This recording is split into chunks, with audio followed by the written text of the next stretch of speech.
तो दोस्तों कोलगेट तो हम सबने घर में यूज किया होगा बिकॉज ये डॉक्टर का सुझाया नंबर 1 ब्रांड है। बट मैं आज इस चीज की बात करने वाला हूँ। कोलगेट ये एक्चुअली कोल एलोकेशन स्कैम है जिसे हम कोलगेट स्कैम बोलते हैं, और इसमें हम टैक्स पेयर्स को 10.5 लाख करोड़ का नुकसान हुआ था। जी हाँ दोस्तों, 1 लाख 2 लाख 3 लाख नहीं, 10.5 लाख करोड़ का। और आज इसी स्कैम के बारे में हम बात करने वाले हैं। तो मैं Nikhil Gupta, CFA charter holder, आज बताने वाला हूँ इंडिया का सबसे बड़ा पॉलिटिकल स्कैम, कोलगेट स्कैम। तो वीडियो एंड तक देखिएगा और हम बात करेंगे इसमें ये स्कैम कैसे हुआ, किसने किया, और ये अमाउंट बढ़ते बढ़ते बढ़ते इतना बड़ा बना कैसे।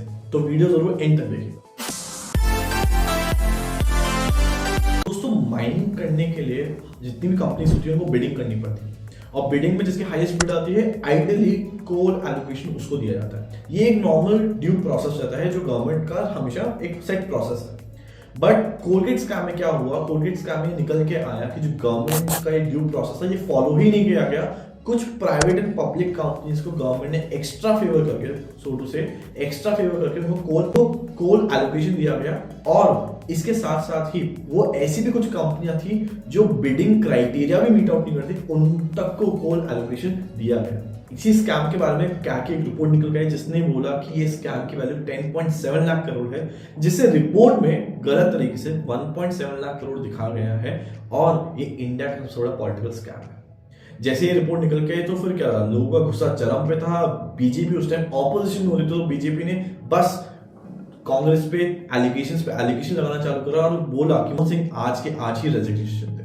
मनमोहन सिंह पे एलिगेशन लगाई थी कि उन्होंने कंपनीज को फेवर करा है, उन्होंने सोनिया गांधी की बात सुनी है और कुछ कंपनीज को ज्यादा फेवर करा है इस एलोकेशन में। साथ ही साथ ये भी उन पे इल्जाम था कि उन्होंने जो ड्यू सेट प्रोसेस था उसको फॉलो नहीं किया गया, जिसकी वजह से आज स्कैम हुआ। रिपोर्ट में बड़ी इंटरेस्टिंग चीज निकल गई, वो ये थी कि ये स्कैम जो 2004 से 2009 में कोल एलोकेशन को लेकर हुआ था, ये जो प्रथा है फेवरेटिज्म की कोल एलोकेशन में, ये केवल यहीं पे नहीं चलती आ रही, ये चल रहा है 1993 से। यानी आज से कोई 30 साल पहले से कोल एलोकेशन कभी भी ड्यू प्रोसेस से नहीं किया जा रहा और कंपनी को गलत तरीके से एलोकेशन होता है। साथ ही इसमें रिश्वतखोरी भी बहुत ज्यादा हो रही है बिकॉज सारा पावर एलोकेशन किसके पास है, गवर्नमेंट के पास है। गवर्नमेंट जो उनको अच्छा लगता है उसको कोल एलोकेशन दे सकता है और उससे माइनिंग करा सकता है। बिकॉज इंडिया में जितना भी एनर्जी प्रोड्यूस होता है वो मेजरली कोल ड्रिवन है। तो इसके लिए अगर आप कोल माइनिंग कर पा रहे हो तो भाई ये सेट बिजनेस है आपके लिए, आपको आने वाले टाइम में से बहुत बड़ा पैसा भी मिल सकता है। तो इसलिए गवर्नमेंट भी बहुत अच्छा खासा तो इसमें जो लोग कोल एलोकेट करें, जो एलोकेशन दे रहे हैं माइनिंग का, उनके पास एक अपॉर्चुनिटी होती है ब्लैक मनी कमाने का बाय फॉलोइंग रॉन्ग प्रैक्टिसेस। इसी स्कैम में जो मेजर नाम निकल के आ रहे थे वो थे सुबोध कांत सहाय, विजय धरदा और नवीन जिंदल। रिपोर्ट के अकॉर्डिंग 2004 से 2008 तक जो अनऑथराइज्ड वे में 155 कोल एलोकेशन किए गए, उसमें बहुत बड़ी बड़ी कंपनीज को फायदा हुआ। और इन कंपनीज का नाम था जैसे Bhushan power and steel, electro steel casting limited, Jindal steel and power जो नवीन जिंदल की कंपनी है, NTPC और भी बड़ी कंपनी जो स्कैम में इन्वॉल्व थी। सेंट्रल विजिलेंस कमीशन की फॉर्मेशन हुई और इसके बाद बीजेपी ने बहुत पुश करा, जिसका रिजल्ट ये हुआ कि इनकम टैक्स अथॉरिटीज और गवर्नमेंट ऑफिशियल्स ने इस पूरे स्कैम को चेक करना चालू करा। और उसके बाद क्या था, मनमोहन सिंह के पीछे गवर्नमेंट, मीडिया सब पीछे पड़ गए और बोला कि मनमोहन सिंह इस पे जवाब दो। तो मनमोहन सिंह ने इस स्कैम को बड़े अच्छी तरीके से हैंडल करने की कोशिश करी, बट कहीं ना कहीं उसमें एक फेलियर था उनका जवाब में। उनके क्या जवाब थे उनके बारे में सुनता है। तो उनमें पहला एलिगेशन ये था कि सर आपने फेवरेटिज्म करा है कोल एलोकेशन में। तो इस पे मनमोहन सिंह का जो जवाब था वो सुन के एक बार बड़ी हंसी आएगी आपको।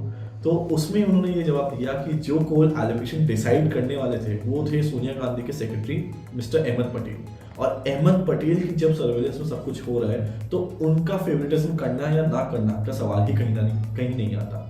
यानी कहीं ना कहीं मनमोहन सिंह ने भी अपनी जो सर की टोपी थी वो डाल दी अहमद पटेल के सर पे और बोला जो भी करे अहमद पटेल करे, मैं तो जैसे वैसे हम कुछ नहीं करता हूँ।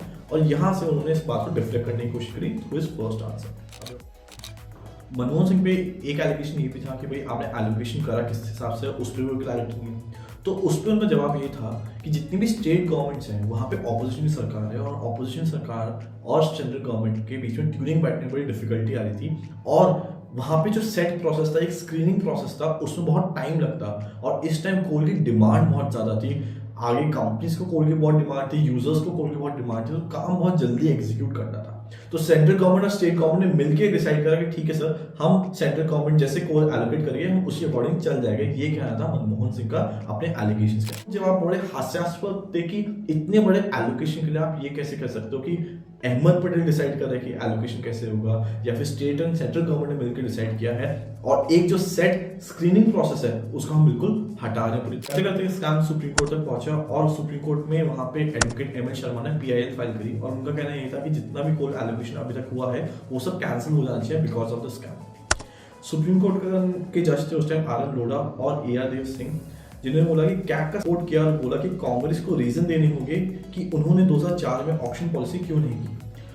लॉयर प्रशांत भूषण ने इस केस के लिए एक स्पेशल इन्वेस्टिगेशन टीम SIT का गठन करने को बोला, बिकॉज इस पूरे कांग्रेस स्कैम में बहुत सारे कांग्रेस के बड़े लीडर्स का इन्वॉल्व होने के बीच प्रशांत भूषण का यह भी कहना था कि पिछले एक साल में नवीन जिंदल जैसे मिनिस्टर्स कोल ब्लॉक्स के मालिक बन चुके हैं और जिनकी वर्थ करोड़ में है, और प्रूफ होने के बाद भी ना कोई चार्जेस लगे हैं और ना ही कोई अरेस्ट हुआ है। और जो लोग भी नहीं जानते, नवीन जिंदल ग्रुप ऑफ इंडस्ट्रीज के मालिक हैं, और इनको झारखंड कोल एलोकेशन में भी काफी फेवर किया गया है, और इनकी काफी ऐसी कंपनीज थी जो अगेन बिडिंग के लिए एलिजिबल भी नहीं थी, जिनको बिडिंग कराएगी और वहां से भी इनको काफी अच्छा खासा कोल एलोकेशन मिला।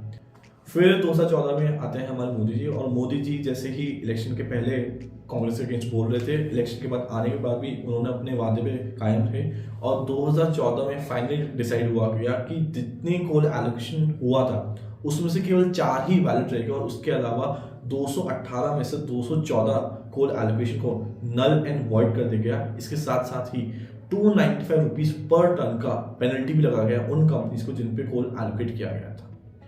तो इस पूरे स्कैम की जो हमने आज बात करी, ये 10 लाख करोड़ का स्कैम, आई होप ये वीडियो आपको अच्छा लगा हो। प्लीज लाइक शेयर सब्सक्राइब करें, and please do follow channel for more such videos.